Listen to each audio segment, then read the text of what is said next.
This is the end, beautiful friend.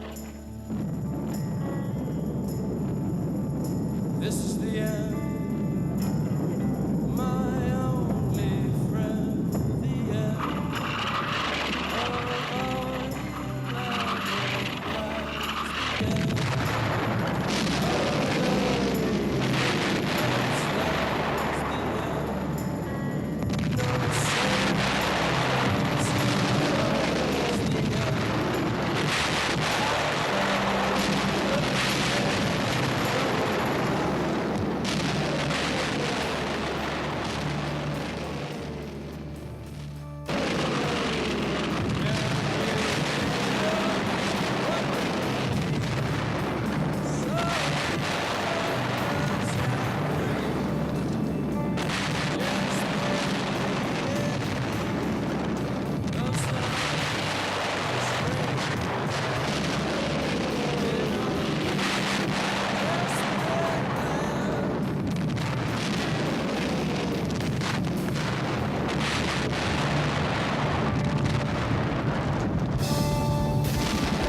Said he got killed. I'm sorry.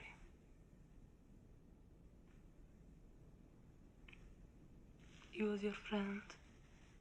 Maybe, I don't know. He was very old. But he was a boy. Well, he died. You don't get any older than that.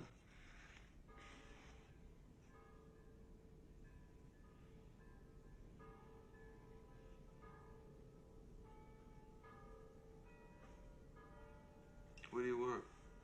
I'm not a whore. I didn't say you were. I work in a big American company. Me too. You want to see me again? Why? Why not? You think I'm beautiful? I think you're perfect. Oh, that's not true. It is true. Oh.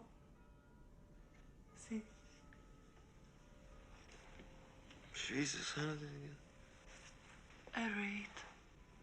Germans. Americani.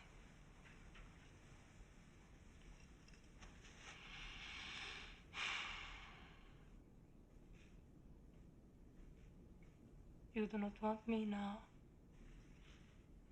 What are you talking about? I want you now. I want you everything. I want you to marry me. You're crazy. Why am I crazy? You can't want to marry me. Why not? Because I'm not a virgin. What's that got to do with it? Nobody wants to marry with a girl who's not a virgin. I do. I want to marry you. Not possible. Why not? Because you're crazy. Why am I crazy? Because you want to marry me. Wait, you won't marry me because I'm crazy, and you say I'm crazy because I want to marry you, right? See? You're crazy. Why? Because I love you. Ti amo molto. How can you love a girl who is not a virgin? Because I can't marry you. Why you can't marry me? Just because we're not a virgin? No. Because you're crazy. You're crazy. You're crazy. Huh? Please follow me.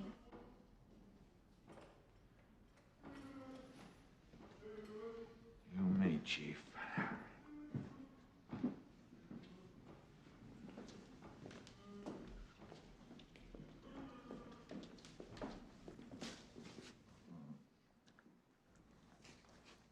Take a cigarette break, boys. Easy. I'll be fine. You? Seated. Ah. Would you sit up, please? Sure. Love to. Boy. There, might be a little fluid in them boots, you know what I mean, boys? Just a little leak. Light shine, boys, and Send the specimen to Nurse Ratchet. You know what I mean?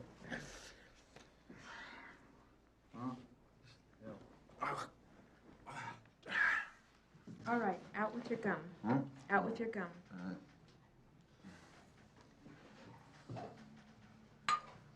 Okay, this won't hurt, and it'll be over in just a moment. Uh-huh. What's that? Conductant. A little dab will do you. Right, Mr. Jackson? Open your mouth. What's that? This will keep you from biting your tongue. Well, Now just bite down on it. oh, That's right. Just bite down. huh? Now bite down on it. Good. Are you ready? Here we go. We are living in, and many of us in this room are part of, an epidemic. An epidemic with as yet unknown causes, and I think as yet unknown effects. Physicians, patients, physicians themselves, experimenters are no longer the major using group. Nowadays, what do you think? 1%, 2% of the use of the drug is licit and experimental in a medical setting or a university setting. Was it 99% or 99.9% where we find the use occurring on the streets and in the parlors, on the beaches, and many become less and less interested in what you and I might call the problems or affairs of the real world outside, and emphasize for themselves the real world inside.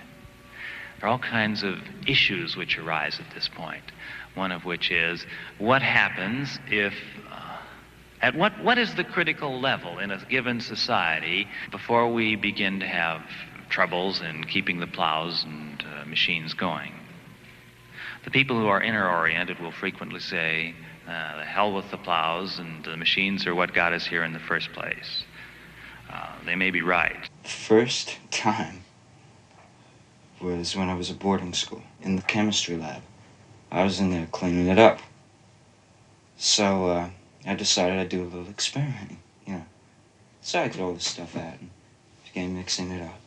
It was very scientific. There was this massive explosion. It knocked me down, blew out a huge hole in the floor. There was boards and bricks and flames leaping up. I figured, you know, time to leave. My career in school was over. So I went home. My mother was giving a party, so I just went right up the back stairs into my room.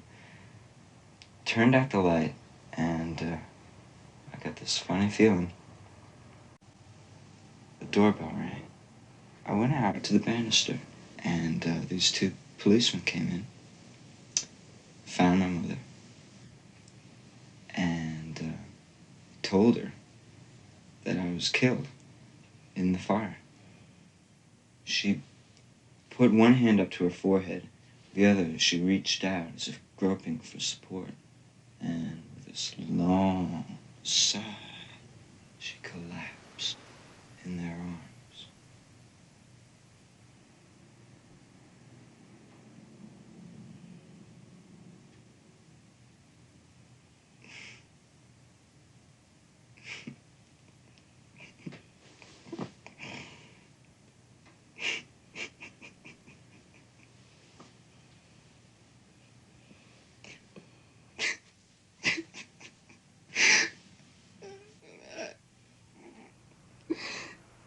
Decided then that I enjoyed being dead. Who's he? Nobody you know. He's just a kid from my hometown. He died a few minutes ago. They came all the way from the States to see him. Get into bed, will you? What? Look, his mother and his father and his brother flew all the way here. They know he's dying. So what do you want me to do? Be him. Oh, just for a few minutes, then they'll go away. You're Syrian. They came 5,000 miles to see you before you died. What are you talking about? I'm not dying. Of course you're dying. We're all dying. But Doc, they'll know. They came here to see their son. They'll have to take what they can get. One dying boy is just as good as another, or just as bad. Doc, it won't work. Look, these people have come a long way, and I don't want to disappoint them. I'm sentimental about old people. What if they start crying? They probably will start crying.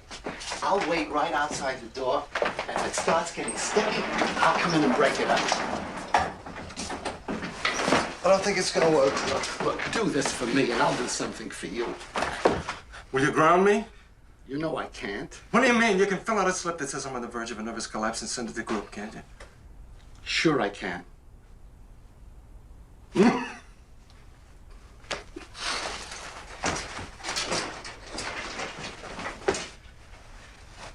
But there's a catch. Catch 22. Yes. Group has to approve my action, and Group isn't going to. They'll put you right back on combat status and send me to rot in the Pacific Ocean. Oh my God, here they are. Start dying. Do this for me, and I'll send you to Rome on a 5-day R&R.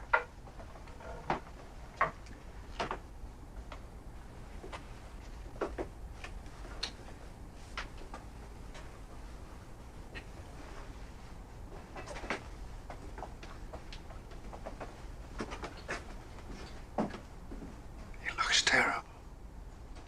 He's sick, Pa. Harvey? His name is Yossarian. His name's Yossarian, Ma. Yossarian. Don't you recognize me? I'm your brother, John. Don't you know who I am? Sure I do. You're my brother, John. Pa, he knows me. Yossarian, look, here's Papa. Say hello to Papa.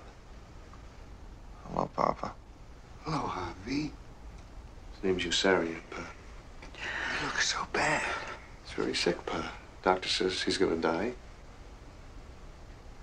Harvey? Ma, his name's Yossarian.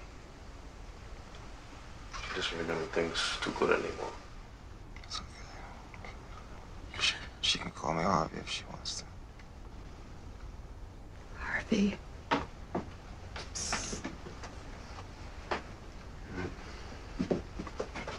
Don't worry, Yossarian. Everything's gonna be all right. I know. Okay. We came all the way from New York. We were afraid we wouldn't get here in time. Time for what? In time to see you before you died. What difference would it make? We didn't want you to die by yourself. What difference would it make? Now, you must be getting delirious. You keep saying the same thing over and over again. Harvey? It's not Harvey, Ma. It's Yossarian. What difference does it make? He's dying.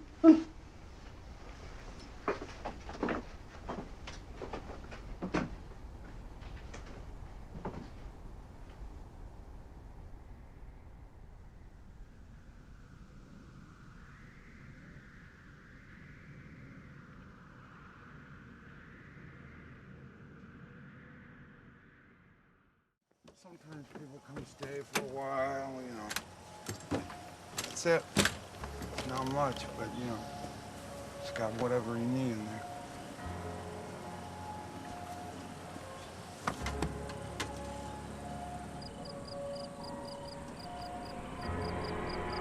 You must get lonely.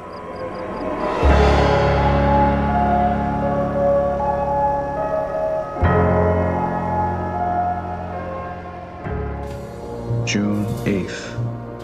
My life has taken another turn again. The days move along with regularity, over and over, one day indistinguishable from the next, a long, continuous chain. Then suddenly, there is a change.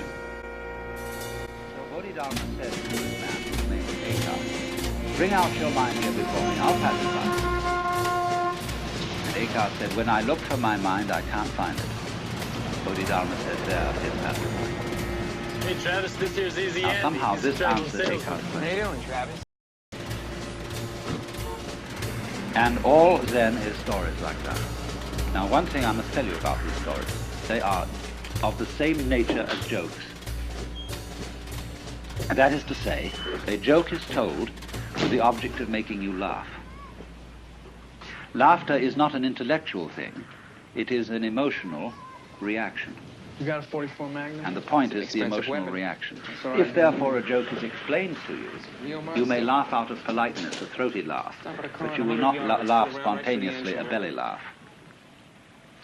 Now, the object of Zen stories is not to produce laughter, but to produce awakening, clarification, enlightenment, or what is called in Japanese, satori. Satori is like laughter, something that happens suddenly. You don't, as a rule, slowly begin to laugh and then laugh louder and louder, because you see a joke instantly. A joke is always a matter of an aha. So in the same way, these stories are intended to produce an aha reaction in you of, oh, but I see, now it's clear. And really, they don't contain any information. Their design is not to tell you something, that is to say, to impart information or knowledge. Their design is to get rid of something, to get rid of a false problem with which you are wrestling, so that the problem will disappear as a result of understanding the story. And you'll see from the story that I told you that what happened was the disappearance of a problem.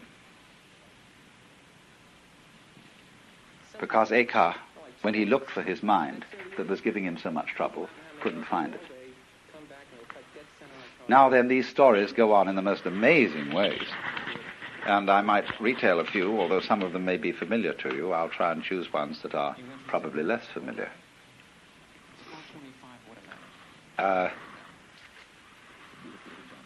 There was a master walking in the forest with a group of his disciples, and suddenly he picked up a tree branch and said to one of the monks, "What is it?" And the monk hesitated, didn't answer immediately, so the teacher hit him with it. So he turned to another monk and said, "What is it?" And the monk said, "Give it to me so that I can see." And the master tossed him the branch. He caught it and he hit the master with it.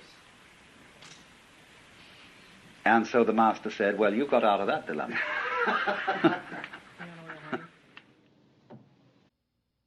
The most important thing I learned on Tralfamadore was that when a person dies, he only appears to die. Great-grandfather gave this watch to Granddad for good luck. Unfortunately, Dane's luck wasn't as good as his old man's. Dane was a Marine, and he was killed, along with all the other Marines at the Battle of Wake Island. Granddad was facing death. He only appears to die. He is still very much alive in the past, so it is very silly for people to cry at his funeral.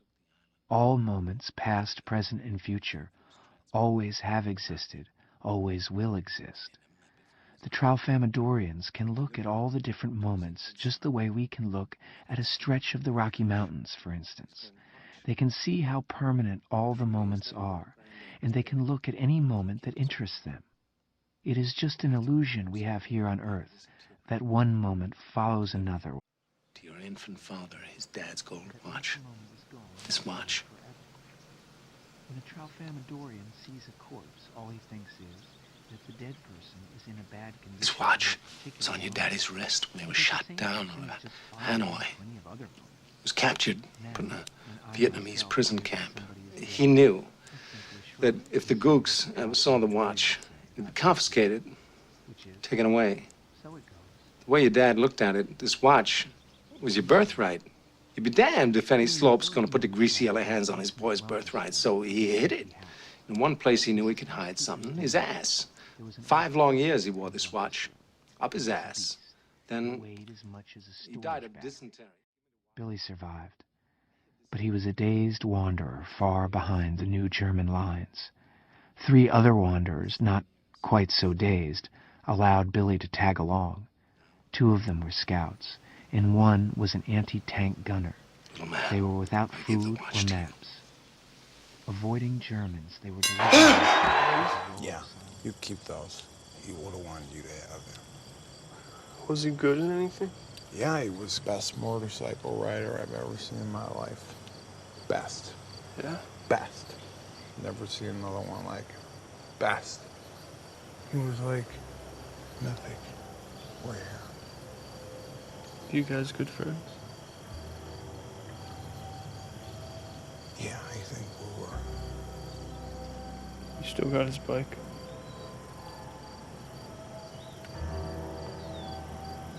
No, his bike's gone, you know. Police took it. I think they cut it up, you know. They were angry with him. I know that. They were real mad with him. I can show you some other things too if you want to see more. Yeah. Yeah.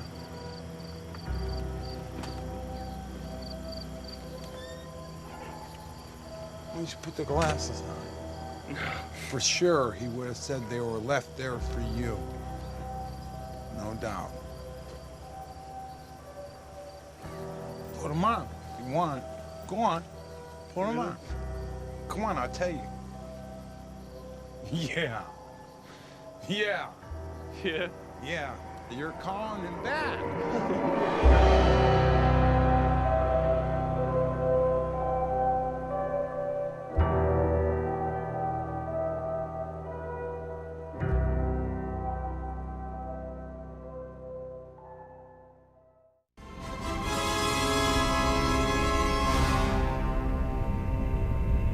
Until this battle station is fully operational, we are vulnerable. The Rebel Alliance is too well equipped. They're more dangerous than you realize.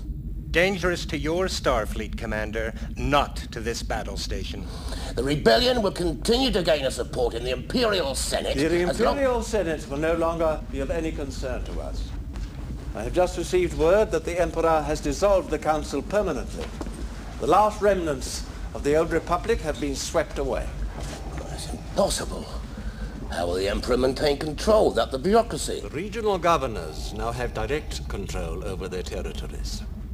Fear will keep the local systems in line. Fear of this battle station. And what of the rebellion? If the rebels have obtained a complete technical readout of this station, it is possible, however unlikely, that they might find a weakness and exploit it. The plans you refer to will soon be back in our hands. Any attack made by the rebels against this station would be a useless gesture, no matter what technical data they've obtained. This station is now the ultimate power in the universe. I suggest we use it. Don't be too proud of this technological terror you've constructed. The ability to destroy a planet is insignificant next to the power of the Force. Don't try to frighten us with your sorcerer's ways, Lord Vader. Your sad devotion to that ancient religion has not helped you conjure up the stolen data tapes, or given you clairvoyance enough to find the rebels' hidden fort.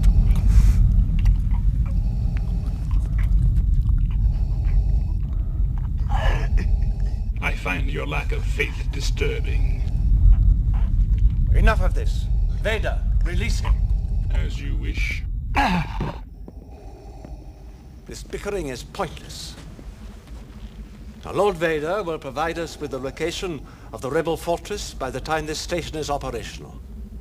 We will then crush the rebellion with one swift stroke. Mr. President, there are one or two points I'd like to make, if I may. Go ahead, General. You're crazy. You're all crazy. Why are we crazy? Because you don't know how to stay alive.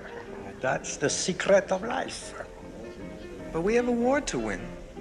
But America will lose the war. Italy will win it. America's the strongest nation on earth. The American fighting man is the best trained, the best equipped, the best fed. Exactly. Italy, on the other hand, is one of the weakest nations on earth. And the Italian fighting man is hardly equipped at all. And it's why my country is doing so well while your country is doing so poorly. On the other hand, we were to immediately launch an all-out and coordinated attack on all their airfields and missile bases, we'd stand a damn good chance of catching them with their pants down. Hell, we got a 5-to-1 missile superiority as it is. We could easily assign 3 missiles to every target and still have a very effective reserve force for any other contingency. 6, an unofficial study which we undertook of this eventuality indicated that we would destroy 90% of their nuclear capabilities. We would therefore prevail and suffer only modest and acceptable civilian casualties from the remaining force, which would be badly damaged and uncoordinated. Rome was destroyed. Greece was destroyed. Persia was destroyed. Spain was destroyed. All great countries are destroyed. Why not yours? How much longer do you think your country will last? Forever?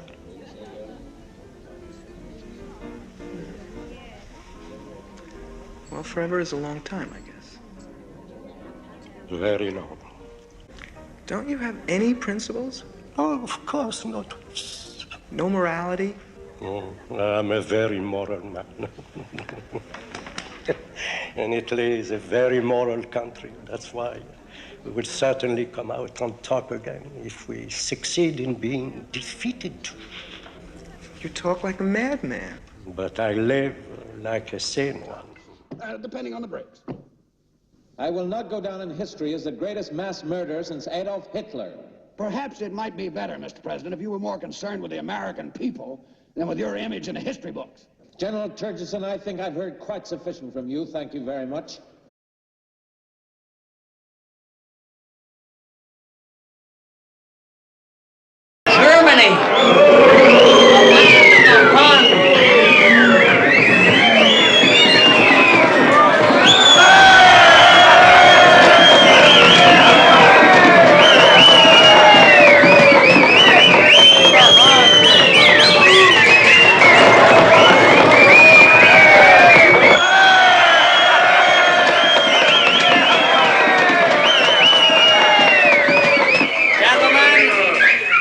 Pearl, washed ashore by the tide of war.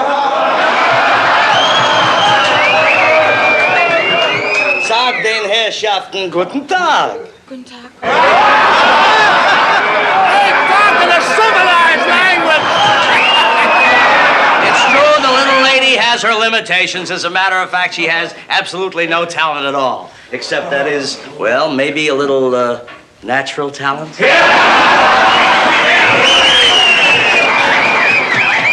The lady can't dance, she can't tell any jokes, and she can't balance rubber balls on her little nose. But she can sing like a bird. She has a throat of gold. Come on, honey, sing us a song. Come on.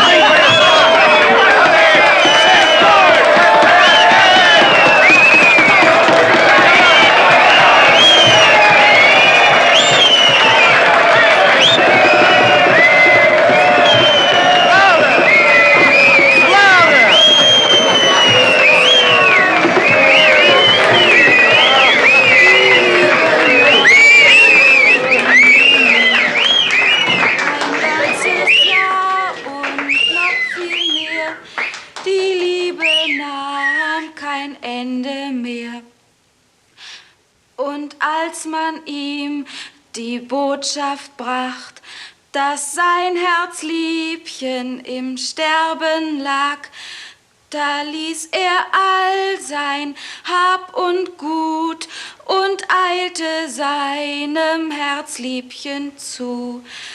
Da ließ er all sein Hab und Gut und eilte seinem Herzliebchen zu. Ach bitte, Mutter, bring ein Licht, mein Liebchen stirbt, ich seh es nicht, das war vorbei.